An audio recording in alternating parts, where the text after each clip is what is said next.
Welcome to my channel set tax சேனலுக்கு உங்களை அன்புடன் வரவேற்கிறேன். இன்னைய வீடியோ ரொம்பவே ஒரு இன்ட்ரெஸ்டிங்கான வீடியோ. எனக்கு ரொம்ப ஷாக்கிங்கான வீடியோ.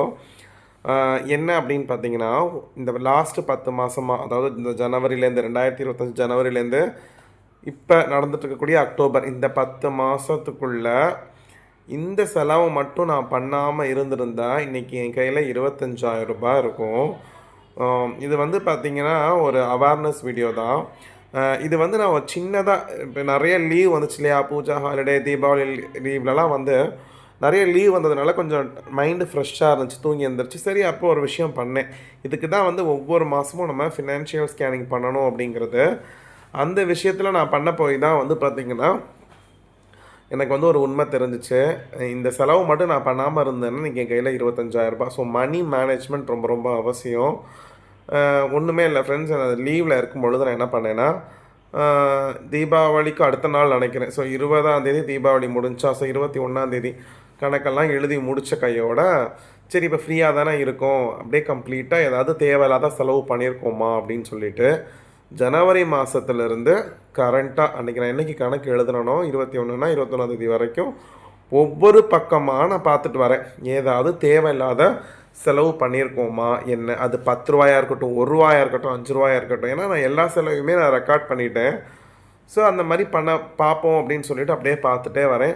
அதே சமயம் என்னை பொறுத்த மட்டும் ஹோட்டலில் வாங்கி சாப்பிட்றது அப்படிங்கிறது ஒரு அனாவசியமான ஒரு விஷயந்தான். ஆனாலுமே கண்டிப்பாக நான் என்ன தான் உங்களுக்கு நான் வீடியோ போட்டாலும், மணி சேவிங் பற்றி 1000 வீடியோ நான் போட்டாலுமே நான் இந்த இடத்துல தோற்று தான் போகிறேன். நானும் தேவையில்லாத செலவுகள் பண்ணுறேன். ஸோ அதில் முக்கியமான ஒரு பெரும் பங்கு பார்த்திங்கன்னா ஹோட்டலில் வெளியில் வாங்கி சாப்பிட்றது. சரி, அது எவ்வளோ பண்ணியிருக்கோம். அது இல்லாமல் வேறு என்னென்ன, அது 1 ரூபா 2 ரூபா செலவாக இருந்தாலும் எது தேவையே இல்லாத செலவு என்னென்ன பண்ணியிருக்கோம் அப்படிங்கிறதையும் தனியாக எழுத ஆரம்பித்தேன்.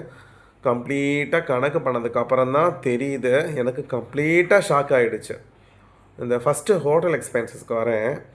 ஜனவரி மாதம் எவ்வளோ ஹோட்டல் எக்ஸ்பென்சஸ் பண்ணியிருக்கோம் அப்படின்னு சொல்லி நான் எழுதுகிறப்ப பார்த்திங்கன்னா 3,300 ரூபா. என்னால் நம்பவே முடியல.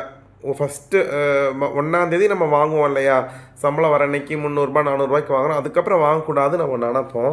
அதுக்கப்புறம் பார்த்திங்கன்னா 200 ரூபாய்க்கு, அப்புறம் ஒரு 300 ரூபாய்க்கு, அப்புறம் 200 ரூபாய்க்கு, இப்படியே பிச்சு நம்ம அறியாமலேயே பார்த்திங்கன்னா ஜனவரி மாதம் முழுக்க பார்த்திங்கன்னா நான் கணக்கு பண்ணால் 3,300 ரூபா. நான் நைட்டு டிஃபனை மட்டும் சொல்ல, சம்டைம்ஸ் சமைக்க லேட் ஆகிடுச்சு அப்படின்னு சொல்லி ஹோட்டலில் வாங்கியிருந்துருப்போம் மதியம், இல்லை காலையில். இந்த மாதிரி எல்லாமே கணக்கு பண்ணி தான் சொல்கிறேன். இல்லை நான் வெளியில் போயிருக்கேன், ஸோ நான் சாப்பாடு கட்டி எடுத்துகிட்டு போயிருக்கலாம், ஆனால் எடுத்துகிட்டு போகாமல் வெளியில் சாப்பிட்ருப்போம். அந்த மாதிரி வெளியில் சாப்பிட்டது எல்லாத்தையுமே நான் கணக்கு பண்ணி தான் சொல்கிறேன். பார்த்திங்கன்னா ஜனவரி மாதம் மட்டும் 3,300 ரூபா, பிப்ரவரி மாதம் 2,500 ரூபா, அப்புறம் மார்ச் மாதம் பார்த்திங்கன்னா அகெயின் 3,150 ரூபா, ஏப்ரல் மாதம் பார்த்திங்கன்னா 2,250 ரூபா, மே மாதம் பார்த்திங்கன்னா 3,005 ரூபா, ஜூன் மாதம் பார்த்திங்கன்னா 2,300 ரூபாய்க்கு சாப்பிட்ருக்கோம் வெளியில். ஜூலை மாதம் அட் த டாப்பு ஹையஸ்ட்டு பார்த்திங்கன்னா 3,500 ரூபா. என்னால் ஷாக்கிங்காக இருந்துச்சு. ஏன் எப்படி அப்படியே நடவே இல்லாத மாதிரி இருக்குது.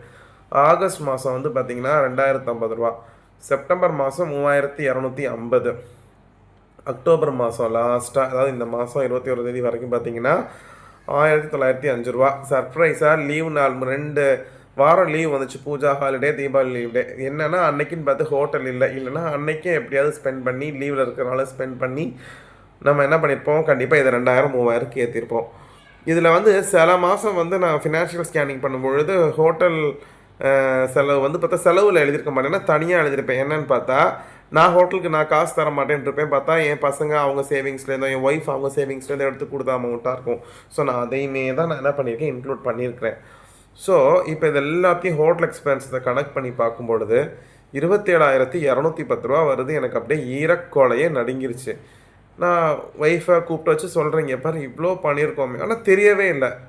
ஏன்னா நம்ம பிரித்து 200 300 200 150 160 200 இந்த மாதிரியா ஒரு மாதத்துக்கு பண்ணியிருக்கிறோம். தெரிய மாட்டேங்குது. ஸோ அது ஒரு மாதத்துக்கு கணக்கு பண்ணுறப்ப தான் 3,000 2,000 3,150 இந்த மாதிரி வருது.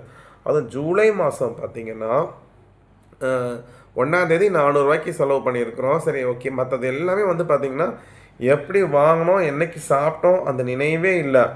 ஸோ அப்போ வந்து இது இந்த விஷயத்தில் நான் ஒரு ஃபேமிலியை லீட் பண்ணுற ஒரு ஜென்னாக இதை கண்ட்ரோல் பண்ணியிருந்தேன். ஓகே இவ்வளோத்த கூட வேணாங்க, நீங்கள் விடுங்க. ஒரு மாதம் 500 ரூபாய்க்கு நம்ம ஓகே வெளியில் சாப்பிட்றது தப்பு இல்லைன்னே வச்சுக்கோங்க. ஸோ 10 மாதம், இந்த 10 மாதத்துக்கு 500 5000ரூபா நான் செலவு பண்ணியிருந்தா கூட மிச்சம் 22,000 என் கையில் இருந்திருக்கும் இல்லையா? அதை நினைக்கும் பொழுது அப்படியே எனக்கு பக்குன்னு ஆகிடுச்சு. ஸோ அப்போ நம்ம என்ன தான் பட்ஜெட் போட்டாலும் ஃபினான்ஷியல் ஸ்கேனிங் பண்ணாலும், அப்போ நான் ஃபினான்ஷியல் ஸ்கேனிங் பண்ணியிருப்பேன் ஜனவரி மாதம். மேபி என்னோடய பட்ஜெட் கணக்கில் வராமல் இருந்திருக்கலாம், இல்லை பட்ஜெட் கணக்குலேயும் சில சமயம் வந்திருக்கு. அப்போ கூட நான் சொல்லியிருக்கேன் இல்லையா, இந்த ஹோட்டல் செலவு வந்து பார்த்திங்கன்னா என்னோடய சேவிங்ஸ்லேருந்து எடுத்து பண்ணியிருந்திருப்பேன். ஸோ அப்போ என்னோடய சேவிங்ஸ் எனக்கு அரைஞ்சிருக்கு அந்த மாதிரி சொல்லியிருப்பேன். சில மாதங்கள் கரெக்டாக எழுதியிருக்கேன், சில மாதம் சைடில் தனியாக எழுதி வச்சுருக்கேன். மேபி அது என்னோட பணமாக இல்லாமல் இருக்கலாம், வேறு யாரோ அப்போ ஒய்ஃபோ பிள்ளைங்களோ கொடுத்துருந்தாலும் அது வேஸ்ட்டு தானே, இல்லை நான் என் சேவிங்ஸ்லேருந்து எடுத்திருந்தாலும் வேஸ்ட்டு தானே. அப்படிங்கிறப்ப இதெல்லாமே பார்க்குறப்ப எனக்கு அப்படியே ஷாக்கிங்காக இருந்துச்சு. நான் எவ்வளோ வீடியோ சேவிங்ஸ் பற்றி போட்டுமே நான் இந்த இடத்துல மணி மிஸ்டேக் பண்ணிட்டேன் அப்படின்னு தான் நான் சொல்லுவேன். அடுத்து பார்த்தீங்கன்னா இது இல்லாமல் வேறு தேவையே இல்லாத சின்ன சின்ன செலவுகள் 5 ரூபா 10 ரூபா 20 ரூபா அந்த மாதிரி வந்து பார்த்திங்கன்னா அது பார்த்திங்கன்னா நிறைய எழுதியிருக்கேன். காஃபி வெளியில் குடிக்கிறது, இப்போ ஒரு காஃபியோட ரேட்டு 20 ரூபா இங்கெல்லாம், அப்போ ஒரு 4 நாள் குடித்தா 80 ரூபா தானே. ஸோ காஃபி வெளியில் குடித்தது, தேவையே இல்லாமல் வெளியில் போய் மிட்டாய் வாங்கினது, டீ கடைக்கு போகிறப்ப அப்படியே அப்போ ஸ்நாக்ஸ் வீட்டில் டீ போட்டிருப்பாங்க வந்திருக்கலாம், பட் பசிக்குது அப்படின்னு ஒரு டீ குடிக்கலான்னு போகிறது. பட் ஆனால் சரி ஒரு வடை பஜ்ஜி சாப்பிட்லாம் அந்த மாதிரி. இந்த மாதிரி டீ கடையில் போய் சாப்பிட்டது. அப்புறம் வந்து வெளியில் போகும்பொழுது வாட்டர் பாட்டில் எடுத்துகிட்டு போகாமல் மினரல் வாட்டர் வாங்கினது. ஸோ தண்ணிங்கிறது ஒரு ஃப்ரீயாக கிடைக்கக்கூடிய ஒரு ரிசோர்ஸஸ். நம்ம வீட்டில் ஒரு 1க்கு 2 பாட்டில் எடுத்துகிட்டு போனால் பிரச்சனையே இருந்திருக்காது. ஆனால் அதை எடுத்துகிட்டு போக சோம்பேறித்தனப்பட்டு மினரல் பாட்டில் வாங்கினது. அதே மாதிரி வாங்கினதே தெரியாமல், இப்போ ஃபார் எக்ஸாம்பிள் பாப்பாவுக்கு வந்து ஒரு கிளிப்பு, பேண்டு, ஹேர் பேண்ட் இந்த மாதிரி வாங்கணும்னு நினச்சிருப்போம், வீட்டில் இருந்திருக்கோம், யாராவது கொடுத்துருப்பாங்க, அது இருக்கிறது தெரியாமல் மறுபடியும் வாங்குறது. இந்த மாதிரி வாங்கின திங்ஸையே வாங்கினது.